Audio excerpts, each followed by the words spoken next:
Okay, hi, my name is Nini, and today I'm here to teach you how to make homemade lip balm.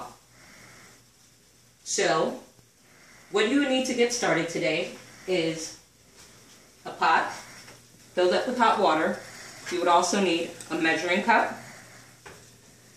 and you would also need the flavoring oil of your type. You can purchase this. This is a really great flavoring oil at www.oldtimesoapcompany.com. She sells the balm products. They actually taste and smell how they really are. Also, because today I will be making chocolate lip balm, you're going to need cocoa. You can get this at Walmart. Now, normally what you would need to create your own lip balm besides the flavoring oil, you would need organic shea butter. You would need cosmetic grade beeswax. You would also need a hint of Vaseline. I don't use this in my products simply because it goes against the FDA's rules and regulations.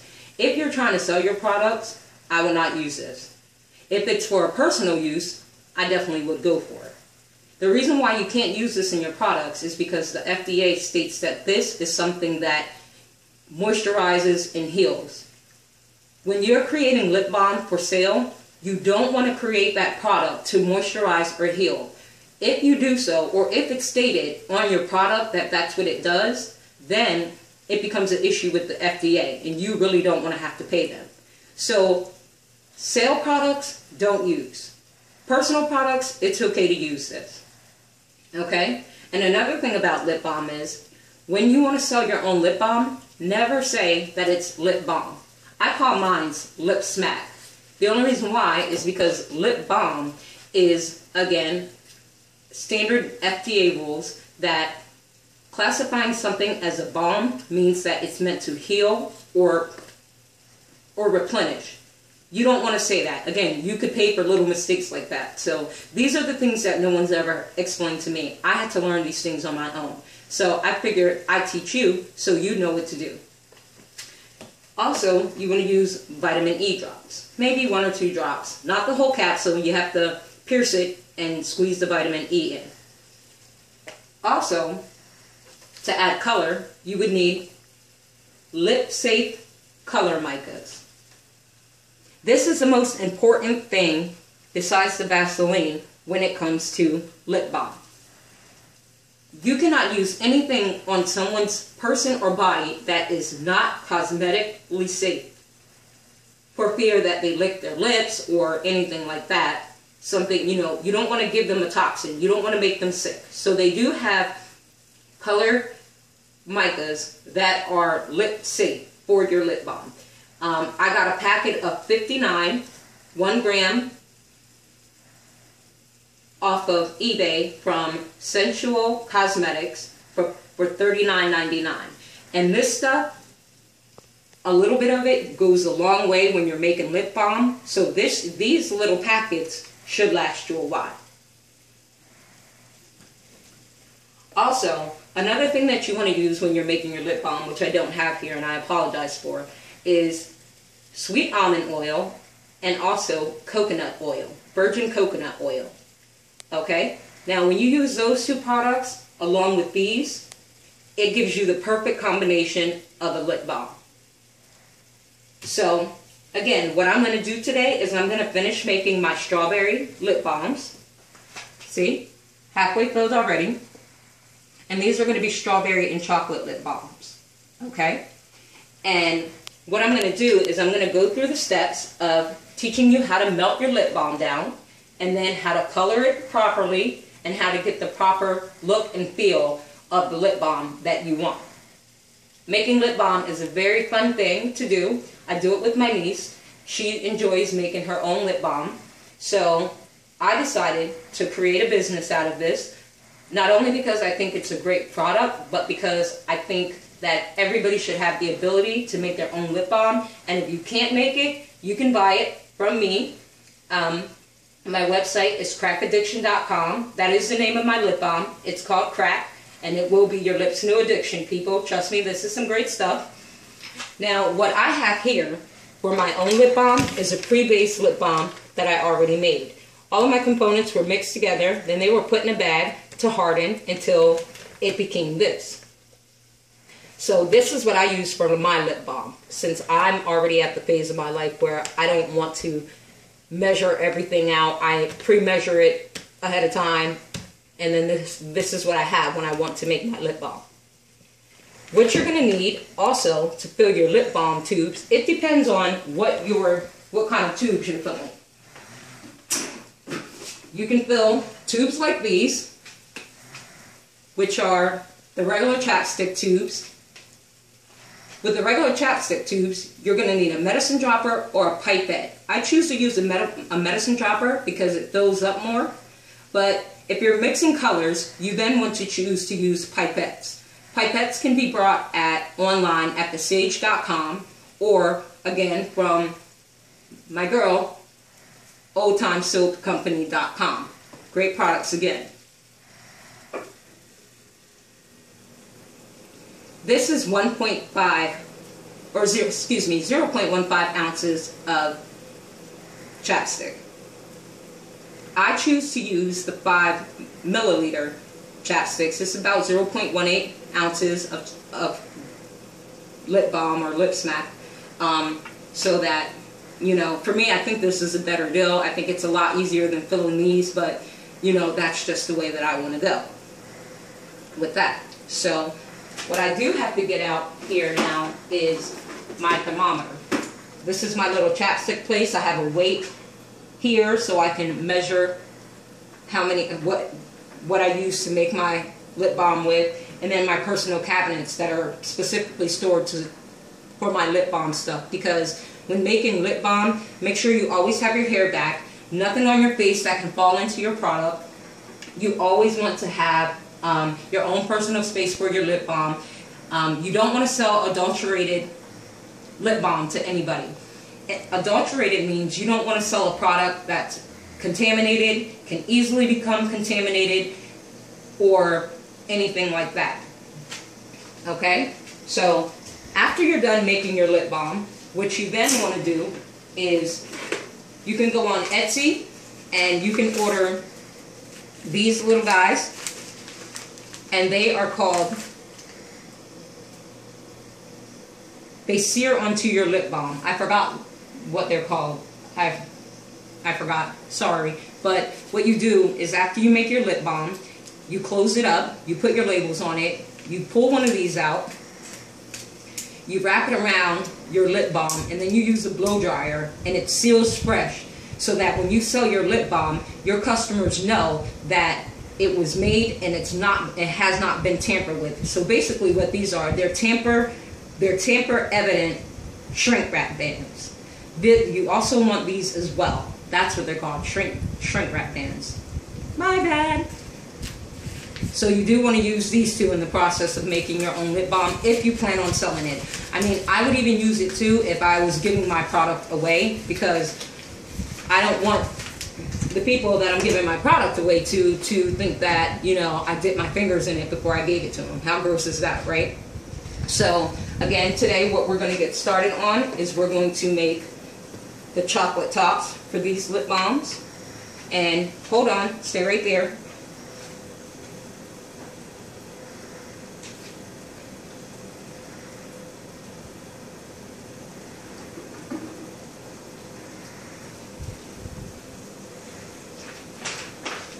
I'm back, and then what I have created here are my own labels. These labels will go on the top, and then on the bottom I have all the ingredients. If you want to know what ingredients should go on, you should try Mary Gale's website, www.marygale.com, and order her book of labeling. It teaches you how to properly label your products so that you can put it out for sale. All the right things to put on your products as far as ingredients are concerned, and then you can make your bottom label, and you don't have to worry about the FDA coming knocking at your door because you didn't label it properly. So again, try her book. It was really great for me. It gave me a better understanding of how to label my lip balms. www.marygale.com, and purchase her book. It's only $24.95. But if you're in the business of making lip balm and you really want to make this work for you, you know that you're going to have to spend a little bit of money. And I feel like her book is one of those things that I was more than happy to spend money on. So here's one of my finished products. This is Lemonade Lip Balm with the label on it. I haven't got to the back sides of the labels yet, but they are printed, so all of my ingredients will go on the back side. And then I will shrink wrap this, and then it will be up for sale. I'm going to open up to this one. Once I make my lip balm and I close them, I never reopen them again. But I am going to open this one, and then I'm going to put it off to the side and give it to my niece, because I did open it. But this is how your lip balm should look. This is a tamper-proof lip balm. This means that this has not been touched after it's been poured. It means that there's no fingerprint markings in it. There's none of that with the lip balm. It's solid, straight lip balm. So like I said, because I did reopen it, I'm going to put it off to the side. It's very important that you do not, and I repeat, it's very important that you do not contaminate your lip balm. I cannot speak any more highly of this. It is very important. So once you get your lip balm poured and it cools off, that's it. Cap them, put them away. I'm also going to teach you how to freeze your lip balm so that after it's cooling, there's a couple of ways to do it. I like to use the refrigerator to do mine, but some people don't. Sometimes I just leave them out on the counter and I let them turn hard there, but I like the refrigerator method only because it gets them hard faster, and then I can cap them faster and get them put away faster. So let's go. So what I'm doing now is I'm going to take my pot and my measuring cup, and I'm going to stick that in there like so. And then what I'm going to do, I already have a piece cut out here.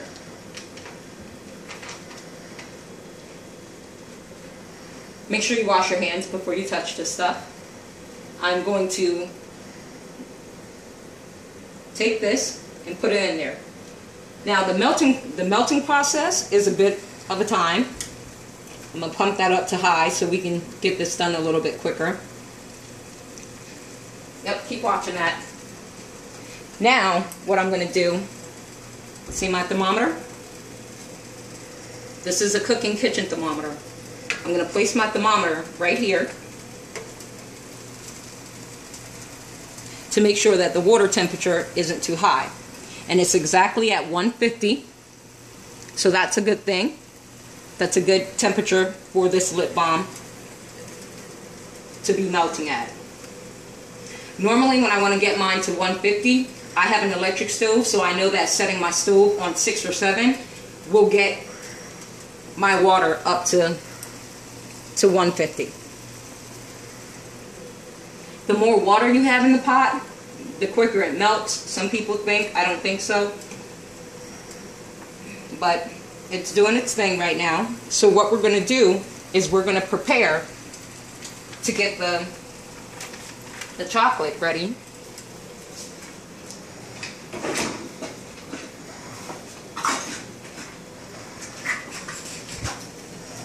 I don't have any plastic spoons, so what I do to stir my lip balm is I take 2 of these, you know, like the shish kebab things,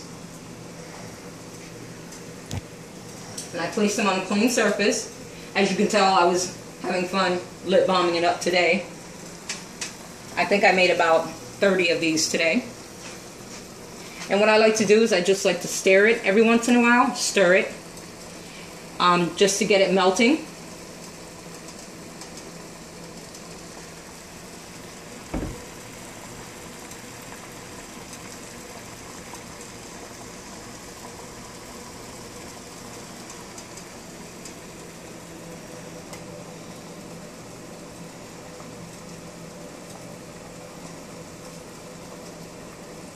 I'm going to cut a little bit off of here because I don't think that I'm going to need as much of this to get my lip balm, get the chocolate flavor.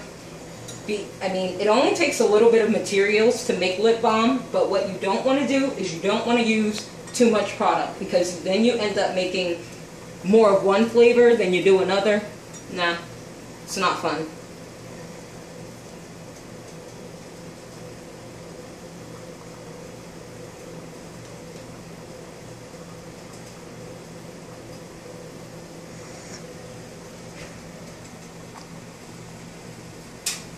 Excuse me.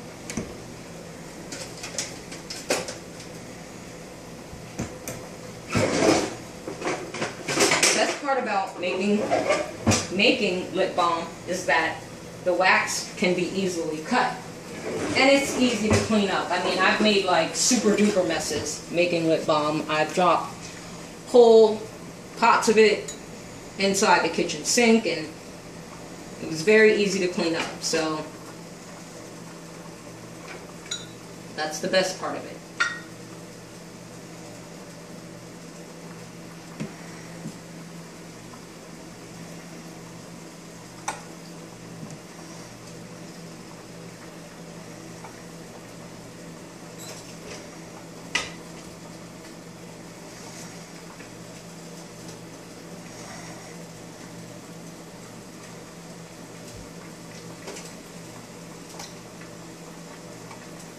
This thing is giving me a little fight today.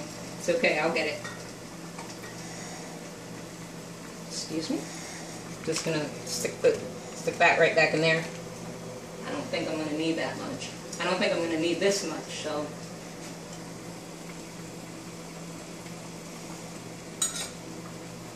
It's really helpful to measure this ahead of time. I didn't, because I wanted to get this tutorial on a roll for you.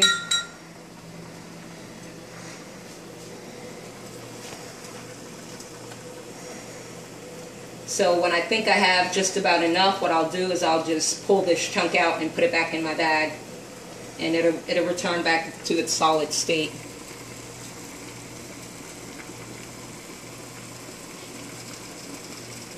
Kids, do not do this alone. It is a very hot procedure. I had burnt all types of fingers and toes and everything else doing this, so this is not something that you want to do alone. If you're unsure of, you know, your ability to make this, no matter how old you are, don't attempt it alone.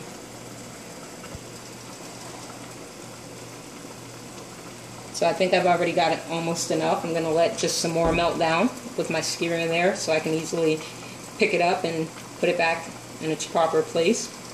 And then we're going to get to the fun part, the coloring.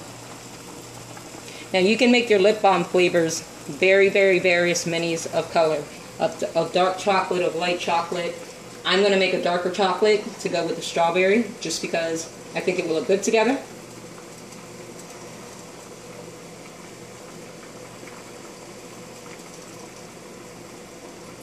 So you think we got enough here?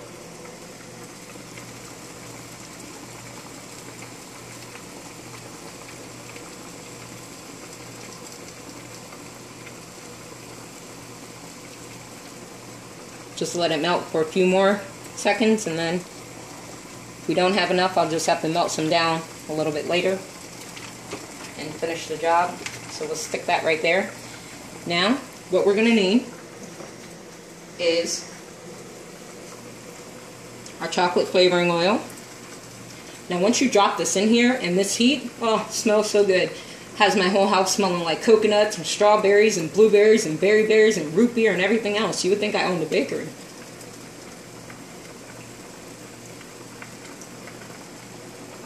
I think that's good enough. With flavoring oil, if you put 1 or 2 drops in and then it still isn't to your liking, you can always add more.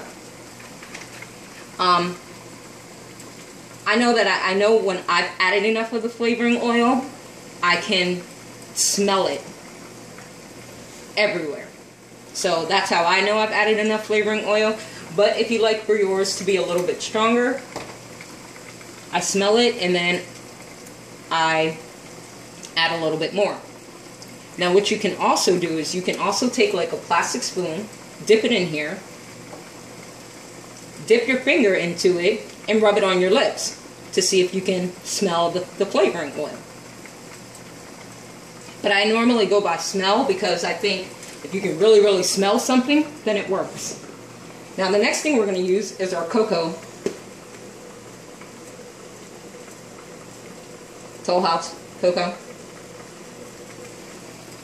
I have to get a spoon. Let me get my measuring spoon. Hold on.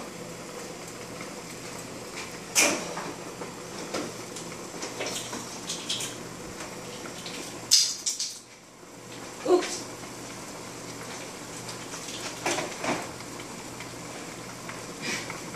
Now, since I want mine to be a darker chocolate, I'm going to use a bigger spoon.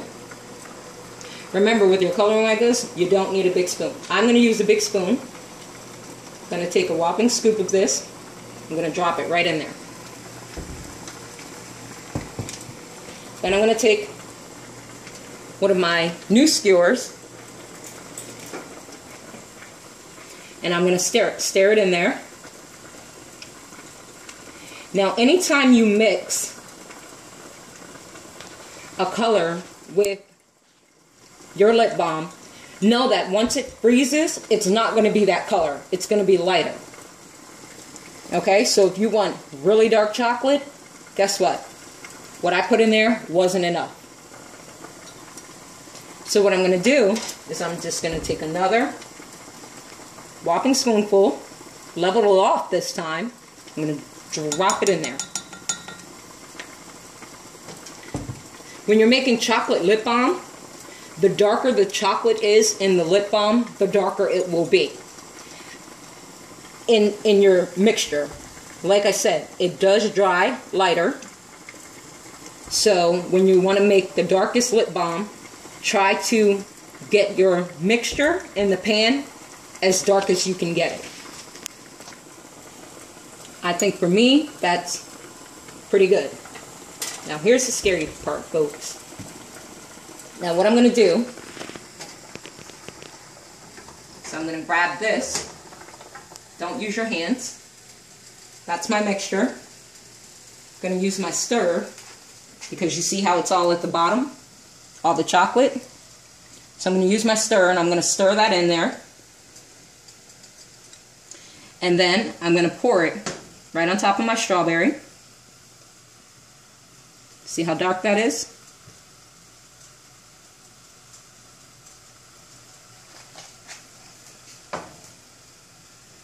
If you can make a little mess, it's okay. You can just, after it hardens, you can take like a clean washcloth or a clean towel. I have towels that I specifically use just to make my lip balm. And you can take one of those and you can just wipe off the sides of the container and then close it up. Sometimes I do a bit of an over pour because I'm pouring from the top, so I really can't see what's going on at the bottom. That's always so much fun because then you have lip balm on the side. And then I'm just going to keep filling these up. Over pour. See? But it's okay. I'm going to show you how to clean that up.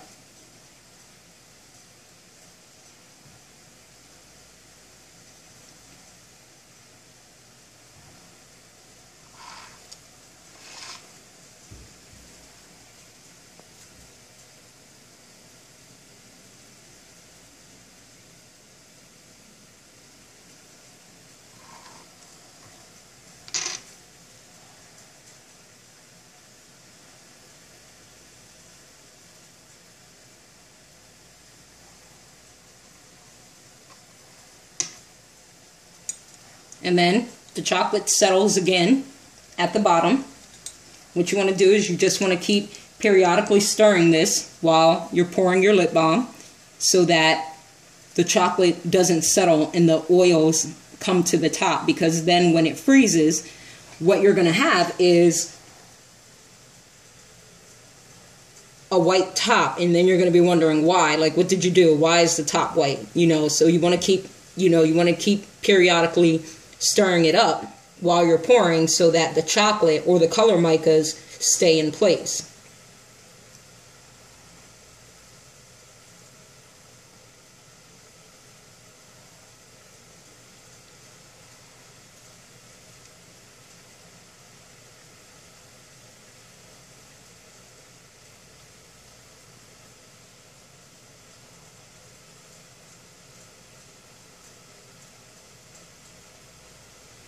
Now what I like to do is I like to go back over them and just kind of fill them all the way up to the top so that my customers get the best, get a full container. Like I said, an over pour is okay. You can always clean it up.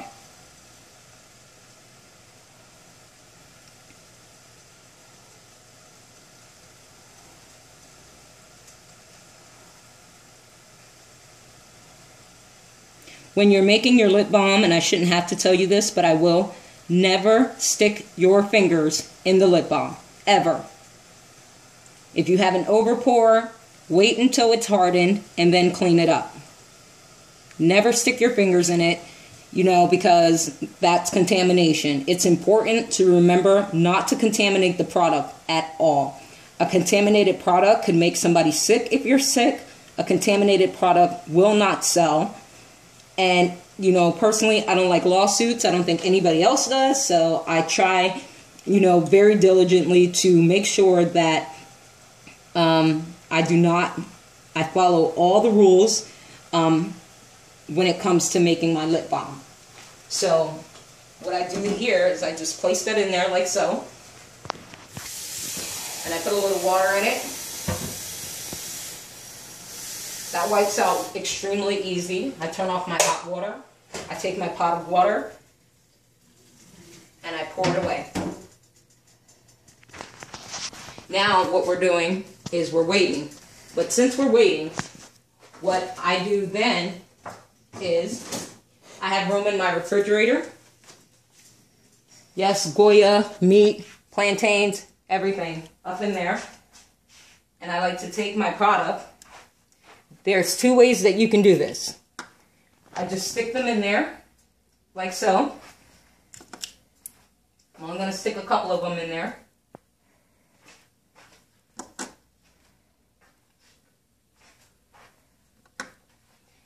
This helps with the hardening process of your lip balm so that, they harden up faster. And then this ensures that they are hard and you don't have to worry about leaving them sitting on the counter. I don't like to leave my lip balm sitting on the counter. So we're going to stick those in there for a brief moment. Thank you. I know you guys seen my Snickers bar. Don't be greedy. So these are the ones that have hardened on the counter. Remember our messy one? This is how you clean this up. This is my rag that I use when I make lip balms and when I clean them up. You see all the wax and stuff on it? This is the only rag that I do use. See that? What I'm going to do is I'm going to take that. I'm going to peel it off. Put it there. Take my wet rag and I'm just going to go around the edges of it and clean it up without sticking my fingers in it. Hold it by its sides so that you know that you're not sticking your fingers in it. Do not use any dish soap or anything on your rag. On my lip balm rags, I wash in a dye-free, color-free detergent so that I know that there's no type of toxins or anything. And I use all hot water when I do this. And then what I do is, after I'm done, I take my cap, I cap it, then I just give it one more wipe. And that's how you clean them up if they do get a little bit messy. So what we have here is a strawberry, where I have the strawberry on the bottom and the chocolate on the top. Lip smack. So then after I get that done. Oh, and by the way, these little guys in the freezer, they don't take that long to get hard in the freezer. So leaving them in there for like maybe a minute or two is just a great way to ensure that they do get hard. And after I make my lip balms, or my lip smack, sorry, I take a label, make sure that's all clean. I put my label on it. Later on, I'll add my ingredients, and that's how you make lip balm. Remember, visit me at www. No, I'm only joking. Visit my website at www.crackaddiction.com. And addiction isn't spelled your normal way. So it's www.C.A.R.C.K. Addiction is spelled ADDICTSHUN. www.crackaddiction.com. Thank you and have a great day.